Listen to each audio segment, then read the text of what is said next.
favor. Ladies and gentlemen. May I have your attention, please?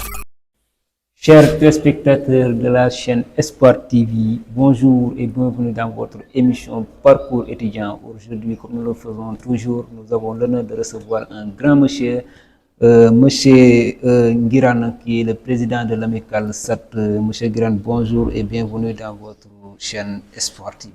Merci, Monsieur Mbo.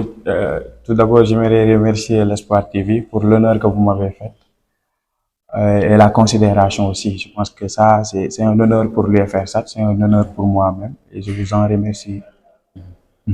Merci beaucoup. Monsieur Nguirane, vous êtes actuellement le président de l'amicale SAT, mais avant d'être président, d'abord, vous avez été orienté à l'université de Saint-Louis. Donc, comment ça a été votre orientation? C'est un choix ou bien c'est Campusen qui vous a basculé dans l'UFR-SAT?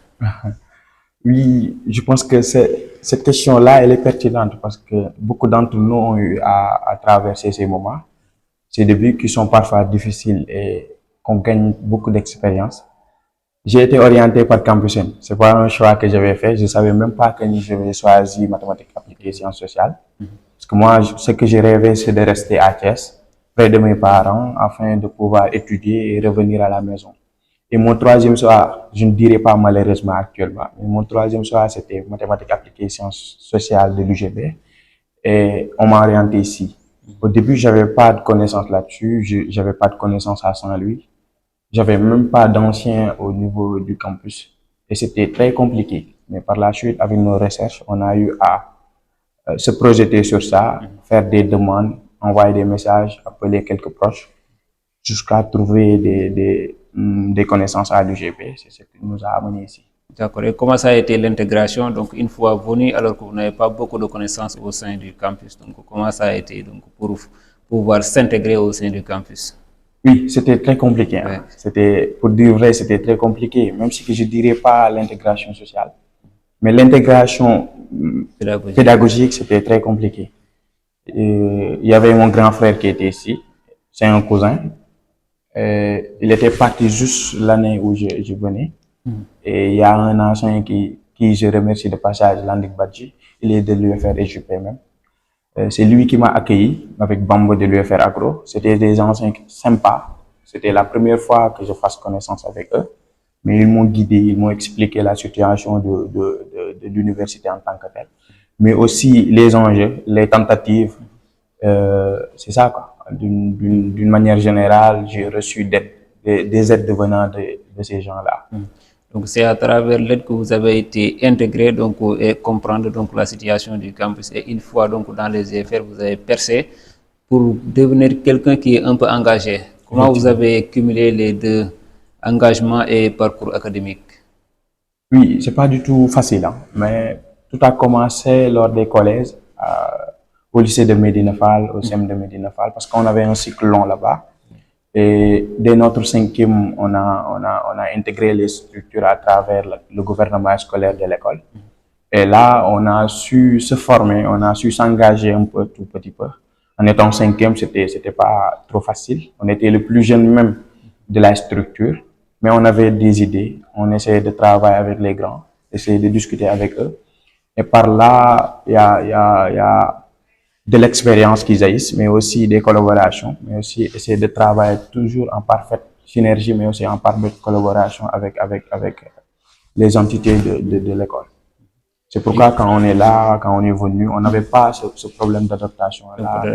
C'est ainsi que vous êtes un peu engagé. Mais quels sont les postes de responsabilité que vous avez occupés? Sûrement, il y en a? Si. Et beaucoup même. Déjà au niveau du lycée, j'étais le secrétaire général du gouvernement scolaire. À un moment donné, j'étais le vice-président aussi. Toujours dans mon quartier, j'étais le vice-président du collectif des étudiants et élèves de Médina Fall. Et ici à l'université Gaston Berger de Saint-Louis, on a eu à occuper pas mal de postes de représentativité. Au niveau du cercle des étudiants thiessois, on a eu à intégrer la commission d'organisation pour la première fois. Pour la première année même, après notre deuxième année ou bien à la fin de notre deuxième année, on a eu à intégrer l'amicale à nouveau, en étant le secrétaire général du cercle des étudiants thiessois qui sont à Saint-Louis.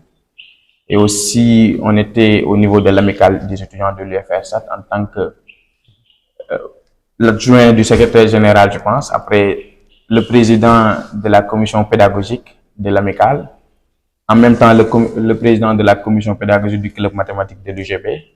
On a eu à parcourir, hein, on a eu à faire du chemin avant d'accéder au poste de présidence de l'amicale. Absolument. Donc, vous avez une expérience, ou bien beaucoup d'expérience même donc, dans le campus. On peut dire ça, on peut dire ça. Donc, raison pour laquelle j'espère que vous étiez donc, au courant des problèmes des étudiants à l'université. Donc, pouvez-vous nous restructurer donc, certains problèmes des étudiants? Si, on est au courant.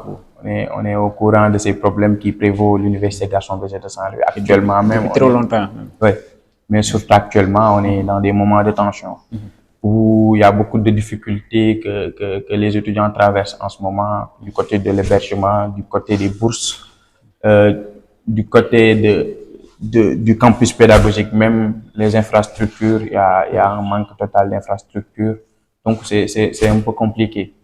Et là, j'ai ma position en tant que président d'amicale. C'est pas très facile de voir nos étudiants qui sont nouvellement orientés, qui peinent à avoir de logement. C'est très compliqué. Mais aussi au niveau de nos GFR, il y a un manque phare d'infrastructures qui ne nous permettent pas toujours de faire le pratique qu'il faut dans nos domaines d'études. Donc, surtout à l'IFR 7, il paraît que vous faites donc de la pratique. Est-ce que vous avez des laboratoires ou bien des matériels suffisants donc, pour pouvoir mener à bien donc, vos études? Effectivement, nous avons des laboratoires comme les autres universités, même si il y a un manque d'équipement qui est en train de se voir à l'UFR, des étudiants de l'UFR. À l'UFR 7. C'est ça. C'est le manque de travail des présidents amicaux ou bien de l'administration à qui la faute? Je dirais pas manque de travail parce que c'est pas des compétences qui seront reliées directement à l'administration ou bien à l'amicale, mais il y a des parts de responsabilité. Je pense que ça, même, c'est des responsabilités étatiques que l'État même doit prendre en charge, mais bon, qui doit gérer les canaux pour que l'État puisse avoir l'information concernant ces manquements. Je pense que c'est l'administration. Ouais. Et à chaque fois, les étudiants, ce qu'ils peuvent faire, les représentants d'étudiants, je salue de passage le collectif des délégués de l'UFR7. À sa tête, nous avons Dianda Sissoko, qui est actuellement aussi le président de séance de la coordination des étudiants de Saint-Louis, qui est en train de faire un travail remarquable dans ce sens. Et là, bon, c'est un peu compliqué, mais on va essayer de gérer. Mais en parlant donc de la CSL ou bien du président de séance, donc nous voyons le travail que donc la coordination mène au sein du campus. Donc, que pouvez-vous nous dire donc de la CSL et la situation actuelle, donc leur position, leurs moyens de lutte par exemple? Ils utilisent souvent les fronts, les USC. Est-ce que c'est des moyens qui sont un peu pertinents donc, pour gagner le bataille qu'ils sont en train de mener actuellement? Je pense que la CSL, c'est la structure suprême de représentativité d'amicale au niveau de l'UGB. C'est une structure très respectée aussi au niveau du Sénégal d'une manière générale et qui a gagné beaucoup de combats. Mais parfois, on voit des manquements que nous pouvons dire, que nous pouvons aussi essayer de les expliquer, même si c'est pas facile. C'est des coordonnateurs. Parfois, ils disent que nous sommes des lambda. C'est ça, mais quoi qu'on puisse dire, ils sont en train de faire un énorme travail allant dans le sens de rétablir la situation actuelle de l'UGB. Est-ce qu'il ne serait pas plus pertinent donc de privilégier la voie du dialogue au lieu de faire des fronts, par exemple? Si, je pense bien que tout va... Pour faire un constat, donc nous voyons que depuis 2018, les fronts donc, ne bénéficient pas toujours aux étudiants. Il y a même des pertes de vie. Est-ce que c'est le meilleur moyen actuellement? Dis-moi.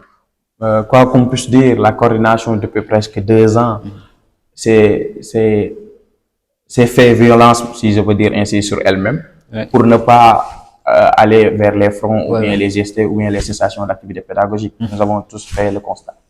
Et c'est ce qui a amené même la stabilité au niveau des UFR, ou bien les UFR tendent vers la stabilité au niveau des calendriers académiques. Mais force est de constater que l'autorité, comme on a l'habitude de le dire, reste toujours silencieuse sur les problèmes qui gangrènent l'université.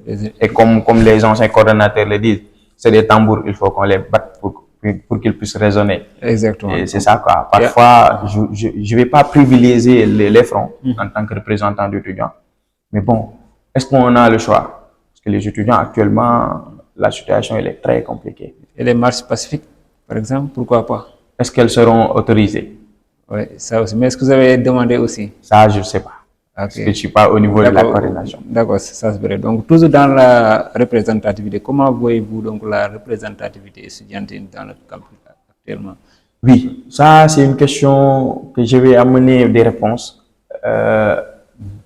ipso facto et qui me concerne directement. En tant que Parce que, président amical. en tant que président d'Amical, parce que bon, nous voyons ce qui se passe au niveau du campus. Et si on relate les faits qui datent des années, par exemple 2022-2023, on a eu des délégués qui sont super engagés, mais parfois qui, si je peux utiliser le terme trahissent, mais qui parfois bon, manquent d'objectivité dans ce qu'ils font. Et là, c'est très compliqué. Je pense bien que tout ça dépend du choix des représentants et aussi des critères. Je ne dirais pas que les critères ne sont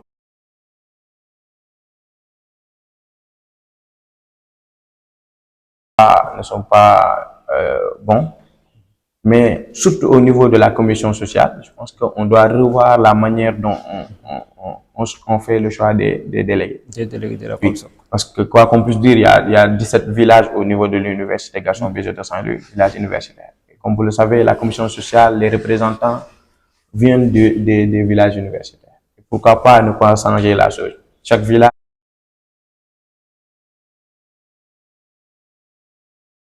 aura au moins un représentant et là, ils pourront travailler en parfaite synergie. Mais parfois, on fait le constat, il y a des villages qui n'ont pas de délégués, qui n'ont pas de représentants. Et il y a d'autres villages qui ont plusieurs représentants.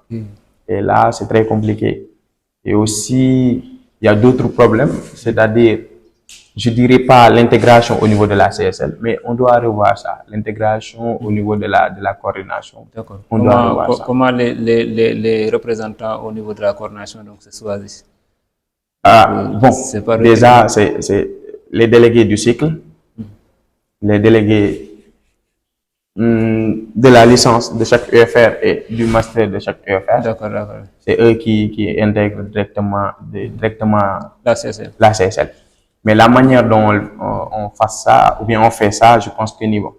C'est pas directement les délégués qui doivent intégrer directement la coordination. La coordination. Mais pourquoi pas ne pas organiser ça d'une manière où on va faire une enquête de moralité sur la personne qui veut être déléguée, ses expériences, mais aussi ses réalisations au niveau de des postes qu'il a eu à occuper précédemment, s'il a des antécédents un peu néfastes ou quelque chose comme ça. Parce que nous avons assisté à pas mal de choses. Nous avons assisté à pas mal de trahisons. On a de certains de nos délégués, mais il y a des vaillants délégués. Oui. Parce que moi, ce qui m'a beaucoup inspiré à embrasser plus les structures universitaires, c'était mon ancien Alioune Gueye. Il est de l'UFR7, un ancien coordonnateur de la CSL. Il a beaucoup fait pour l'université Gaston Berger de Saint-Louis. Il nous a beaucoup aidé lors de notre mandat cette année-ci. D'accord.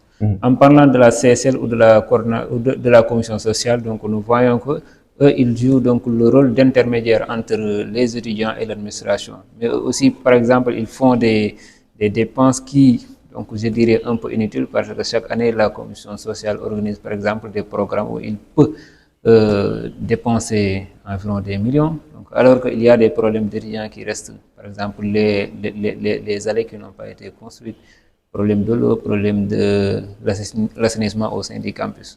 Est-ce que ça, ce n'est pas une contradictoire? Bien, c'est un peu contradictoire, même si c'est dans le domaine social. Mais bon, je pense qu'on peut revoir ça. On peut revoir la manière de l'organisation, mais aussi les dépenses qu'on fasse au niveau de ces activités-là. Et il y a d'autres activités que la commission sociale, en tant qu'une structure qui se dit sociale, bien qui se dit sociale, donc je pense qu'il devrait beaucoup plus travailler dans le social. Il y a beaucoup d'étudiants qui peinent à avoir des inscriptions, il y a beaucoup d'étudiants qui tombent malades et qui n'ont pas de quoi se payer leurs médicaments. Et le CROUS, même si qu'il subventionne ça, mais il va demander à l'étudiant de payer. Après, il va rembourser. Parfois, l'étudiant n'a pas assez de moyens pour se soigner en attendant le retour du CROUS. Là, c'est très compliqué. Et la commission sociale a un très grand rôle à jouer là-dessus. Donc, au lieu de dépenser dans des programmes, donc, il pourrait assister financièrement aux étudiants. Par exemple, des dons de tickets, mais aussi une assistance psychologique parce qu'il y a aussi tout ça. donc l'université, nous comprenons tous que les étudiants parfois ils apprennent beaucoup de telle sorte que donc il y a des dépressions ou bien des problèmes de mentalité. De santé mentale. Voilà. Si, il y a énormément de problèmes de santé mentale au niveau de l'université. Il y a la pression sociale, Ouais. la pression pédagogique.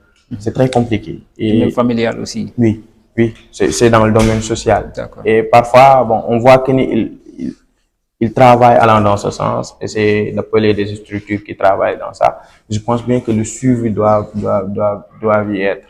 C'est-à-dire accompagner l'étudiant, essayer de discuter avec eux, essayer de se rapprocher de l'étudiant. Et tout ça là, bon, c'est au niveau des villages universitaires. Donc, essayons d'avoir des représentants dans chaque village pour qu'ils puissent coopter ces étudiants-là et mettre ça sur la table.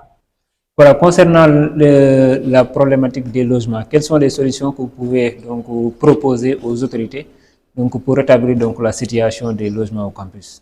Oui, comme j'ai eu à le dire, hein, la situation est très compliquée. Sur 6 000 lits, on a presque 24 000 étudiants. Et là, c'est très compliqué. 30 000 avec les 6 000 nouveaux bacheliers. C'est ça, effectivement, c'est ça. Et là, c'est très compliqué à gérer.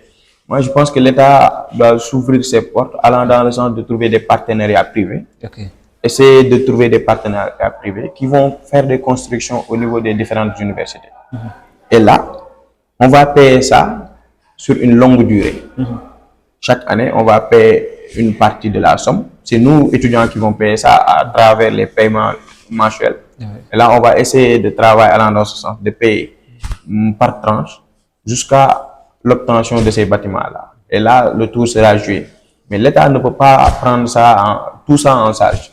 Mais essayons de s'ouvrir vers les partenariats, comme on l'a fait au niveau de certains primaires et certains SEM, où on avait des partenariats Sénégal-Japon, où ils ont eu à construire beaucoup d'écoles au niveau du Sénégal. Et ça a aidé les communautés, les différentes communautés. Merci, M. Ngirane. Vous avez également évoqué donc, certains points au niveau de l'amicale SAT. Pouvez-vous nous revenir donc, sur les réalisations que vous avez faites en tant que président amical, mais aussi les débouchés donc, que peuvent donc, les étudiants qui sont allés faire SAT? Effectivement, les réalisations que l'amicale a eu à faire sont très énormes parce que, quoi qu'on puisse dire, c'était très compliqué au début de notre mandat. On a trouvé l'UFR à un stade, on a essayé de travailler dans le sens d'hausser le niveau. Aussi, on a essayé de poser des actes, à savoir déjà nous avons organisé pour la première fois au sein de l'UFR un tournoi appelé SAT Battle Club qui regroupait l'ensemble des clubs de l'UFR dans une compétition de génie en herbe et de plaidoirie. Et là, on a eu succès et je félicite l'équipe gagnante, même le club informatique. Et c'était une activité qui regroupait la communauté estudiantine de l'UFR SAT en dehors des salles de classe. Et c'était une activité très intéressante, mais aussi on a eu à former des équipes de plaidoirie et de génie en herbe. On a eu à prendre des coachs qui vont travailler avec eux et actuellement on voit d'énormes résultats. Et pour la première fois au sein de l'UFR-SAT, on a organisé 96 heures d'intégration où on a organisé aussi une journée d'excellence. Une journée d'excellence de l'UFR-SAT visant à primer les majors de chaque promo. Et je pense qu'on avait 17 majors. Chaque major avait reçu son trophée et un cadeau d'une valeur de 100 000 francs. C'était une première fois au sein de l'UFR et je remercie de passage le programme de bourse de la Fondation Marseille 4 qui nous a beaucoup aidé sur la chose. On a aussi organisé des révisions intensives au niveau des SEM de la commune de Saint-Louis, des révisions intensives pour aider les élèves de 3e au niveau, à l'approche des examens de BFM. On a eu aussi à travailler au niveau du jardin, parce qu'on a trouvé notre jardin un peu, bon. C'est l'après, ouais, c'est ça. On a essayé de travailler ça, amener de nouvelles plantes, et aussi l'éclairage. En venant à l'UFR, on a trouvé un seul projecteur. Actuellement, on est à 8 projecteurs. Excellent. Donc, c'est une réalisation phare et je remercie Badou Pané, c'est lui qui gère notre environnement. Mais aussi au niveau des toilettes, je voulais même lancer le message. On a équipé une nouvelle fois les toilettes de l'UFR. Et je lance un appel aux étudiants de l'UFR, aux étudiants de l'université, de préserver les acquis des UFR. Parce que ces places-là, c'est des places publiques, c'est les places pour les étudiants, c'est à nous de les préserver. Je pense que c'est ça. Par ça aussi, on a eu à faire, à créer un collectif des clubs visant à travailler en parfaite synergie, en parfaite collaboration avec les différentes activités qu'on a eu à mener. On a eu à organiser des nouveaux collectifs. On a eu à organiser des soirées ciné avec les étudiants de la nouvelle promotion, la promotion 35. On n'a pas eu la possibilité de le faire avec la promotion 36, avec les tensions qui ont eu. Et actuellement même, on est à la fin de notre mandat. Parce que déjà, je pense que les élections devraient être organisées ce mois de décembre. Mais avec les tensions, c'est un peu compliqué. Et je souhaite le nouveau bureau qui va venir de continuer le travail, Inch'Allah. Donc, pouvez-vous nous parler des débouchés qui sont donc dans les FR7, mais aussi les problèmes de valider? Donc, valider, ça pose toujours problème. Ouais, c'est très compliqué. Ouais. C'est très compliqué. Même si, comme nous le à l'UFR7, il vous faut de l'adaptation. Déjà, ça, c'est une première. Ne pas suivre la mouvance à chaque fois. On part à l'UFR, on revient au resto, on part à l'UFR. Peut-être pour un début, c'est ça, quoi. Mais c'est un manque de compréhension, mais aussi d'adaptation. Je pense que chacun a sa méthode de faire, sa méthode de travail. Même si que les études sont compliquées, mais c'est des sciences technologiques appliquées. Ça ne peut pas être facile. Mais comme je le dis tout le temps, il y a des gens qui ont eu à faire ça. Oui. Comme pas nous. Nos professeurs, la plupart ont passé à l'UFR. Actuellement, c'est des cadres, c'est des professeurs titulaires au rang des universités, c'est des professeurs titulaires de classe exceptionnelle. On a eu des cadres au niveau des ministères, au niveau de beaucoup de structures, beaucoup d'entreprises, ce qui même facilite parfois nos stages, même si que bon, il y a une complication là-bas, quoi qu'on puisse dire, et je lance un appel aussi à ces anciens-là de revenir à l'UFR.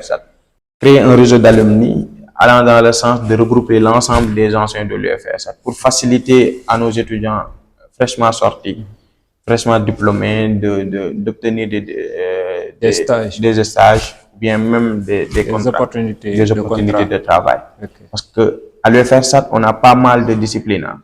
Déjà, il y a les mathématiques appliquées, il y a l'informatique, il y a la physique appliquée. Et dans ces filières-là, il y a beaucoup de spécialités en sciences de données appliquées à la statistique. Il y a la science de données appliquée à la finance. Il y a M2A, les méthodes de modélisation et autres. Il y a l'informatique sur les réseautages et autres. Il y a ZEDIL, gestion des données et autres.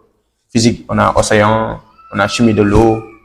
Il y a beaucoup d'opportunités à l'UFR, ça que l'étudiant peut faire et sortir en tant qu'ingénieur. Parce que déjà, pour une formation jusqu'à Master 2, vous sortez en tant qu'ingénieur. Donc, je pense que ces enseignants-là pourront nous aider à trouver des stages, à trouver aussi des opportunités dans les entreprises. D'accord. Merci beaucoup, M. Guiran. Merci beaucoup, M. Guiran. Donc, toujours n'oubliez pas donc, de vous abonner, mais aussi de partager, de nous dire donc toutes vos impressions dans les commentaires. M. Guiran, qu'est-ce que vous a marqué au campus? Par exemple, une anecdote donc, qui vous a beaucoup marqué ici à l'université. Au campus, je pense bien que c'était lors de notre première année, avec le collectif des délégués de l'UFR. Ce jour-là, il y avait une assemblée générale. C'était tout nouveau. Ils parlaient des sauvegements d'années et autres. Il y avait la licence 1 qui devait recevoir les résultats, alors qu'ils voulaient qu'on commence. Que nous, nouveaux bacheliers, commençons. Les cours. Oui. Ce qu'a catégoriquement refusé le collectif, et nous disant qu'on doit recevoir avant tout les résultats avant qu'une nouvelle année commence. Et là, j'ai pris la parole devant l'Assemblée. C'était pour la première fois, j'avais même pas compris le fond du problème. Et j'avais tiré sur les délégués, comme quoi qu'ils étaient, bon, je dirais pas des incompétents, mais ils ne devaient pas accepter que cela se produise. Et là, j'ai failli tomber ce jour-là parce que c'était pour la première fois que je prenais la parole devant le public et c'était très compliqué à gérer. Ok. Et Mais, ça vous a forgé? Si. Oui. Ça nous a énormément aidé. Après, on a su travailler sur ça, participer à des activités de prise de parole en public, de développement personnel, de leadership et autres. Et ça, je pense que c'est des activités très intéressantes qui pourront aider l'étudiant à se parfaire. Merci beaucoup, Monsieur Ngiranou. Avant de terminer d'abord, donc, quel conseil pouvez-vous donner aux étudiants, aux représentants d'étudiants, à l'administration et à l'État d'une manière générale? Pour le mot de la fin, hein, je pense que je vais parler à mes nouveaux bacheliers. Parce que, quoi qu'on puisse dire, l'amicale des étudiants de l'UFR 2025 a eu à recevoir ou bien à intégrer 2 promotions. La promotion 35 et la promotion 36. Et beaucoup d'étudiants m'interpellent sur les rumeurs à l'UFR SAT, c'est compliqué, les études sont très chères, c'est des cours de 8h à 20h. D'habitude, je les réponds comme quoi que c'est vrai. Les cours sont très compliqués, que l'UFR SAT est très compliqué. Mais ce que d'autres ont réussi, on peut toujours le réussir. Et croire à ces rumeurs-là, alors que vous voyez des étudiants qui sont en Master 2, des étudiants qui sont en Master 1, des étudiants qui sont en licence 3, ce sera un paradoxe. L'essentiel, c'est de travailler allant dans le sens de réussir, de croire en vous, d'être disponible et engagé aussi. Je pense que c'est les mots que je vais les laisser. D'accord. Et Merci beaucoup. Donc, avant de terminer, donc, comme nous sommes toujours à l'EFR7, donc, je ne saurais terminer sans dire félicitations à notre ancienne Mariama Faye qui a eu hier donc, son diplôme de doctorat en EFR7. Je ne sais pas si vous le connaissez ou pas. Si. Donc, elle est ma ancienne, donc, au niveau de l'amicale des étudiants ressortissants de Gandiaye à Saint-Louis-Ergas. Okay. Mais avant de terminer, M. Ngirane, vous allez nous parler de la problème des bourses. Avant votre mot de fin. Étant un étudiant de Master 2, ce sera aussi légitime et pertinent d'en parler. Je pense que le problème n'est pas du tout simple. Le ministre, ce qu'il évoque, je pense que c'est un décret. Quoi qu'on puisse dire, c'est un décret qui a été signé par l'État. Je pense bien que c'est l'État l'ancien régime qui n'a pas été appliqué. Okay. Donc, si on doit l'appliquer, il va falloir essayer de convoquer les parties prenantes concernées, discuter sur la chose avant de l'appliquer. On ne peut pas venir du jour au lendemain, informer les étudiants que vous n'êtes plus dans les états de paiement, vous n'allez pas recevoir de bourse. Alors qu'il y a des étudiants de Master 2 qui sont actuellement en premier semestre, qui doivent terminer ça, entamer le deuxième semestre sans bourse, ce sera très compliqué. Mais aussi des cas de mission. Et ça, j'interpelle directement l'Assemblée générale, la représentativité nationale, sur le manque d'informations qu'ils